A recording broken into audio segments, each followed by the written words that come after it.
That was a pretty crazy winter storm we've been having, the last couple of days.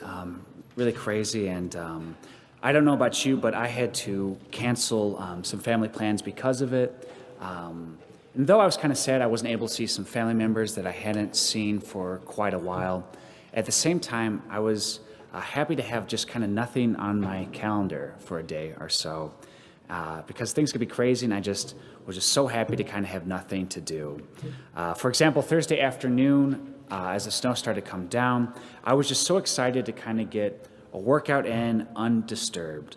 But halfway through, of course, I get a call from an unknown number, and I just kind of knew right away that it was going to be an emergency. And so I reluctantly answered the call, and believe it or not, it was someone who was dying and just needed the sacrament of the anointing of the sick. And so I let them know that I would be right over.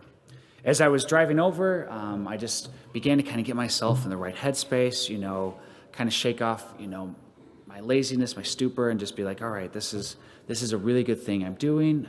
This will be really appreciated. The family will really enjoy it. And also this will be an opportunity for me to use some of my Spanish, which I haven't touched in probably half a year, as the person dying did not know any English. And so I got there and I was just performing the anointing of the sick, this beautiful sacrament of mercy in this tragic situation. And I started to become more confident myself, and I was just like, oh yeah, this is such a good thing I'm doing. And then I also started to get a little bit inflated about my Spanish, started rolling the R's and felt like I was just pronouncing super well. But I'm sure just the family gathered around, this is probably what they heard. God, good. God here, work great. God, boss, big heart. Love you much, so.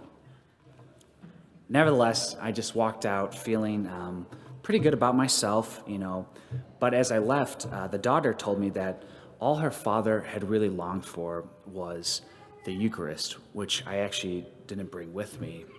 And to myself, I was thinking at that time, what? Why are you upset? I drove through a blizzard, to get here, and you're not happy? Really? Just give me a break. And so I just shook it off, patted myself on the back, and headed back home. And then as I was driving back home, I was feeling a little extra charitable, and so I was like, you know what? I'm gonna go stop by this nursing home. I told this woman, this nice older lady, about 2 weeks ago that I'd bring her a rosary and a scapular. And so I was like, all right, I'll bring this to her, and won't she be just so happy and surprised to see me? And so I showed up, gave her the scapular and rosary, and then she just simply asked, did you bring me the Eucharist? And I was thinking again, what the heck? Can I do no right? Like, I'm bending over backwards here, driving through snowstorms, and I can't get any appreciation. And then it struck me, I had kind of gotten it all wrong. Even in doing these very good acts, I had kind of got absorbed in myself and made it more about me and what I was doing for other people. Have you ever woken up on Christmas morning just kind of hyped out of your mind only to feel empty after opening up your last present? It's so easy to just kind of get caught up in ourselves around this time and so easily forget what Christmas is all about. It's not about us. It's about the true gift giver, Jesus. And sometimes it takes others to remind us of this fact, and it's just good to be reminded over and over again so we don't slip back into ourselves.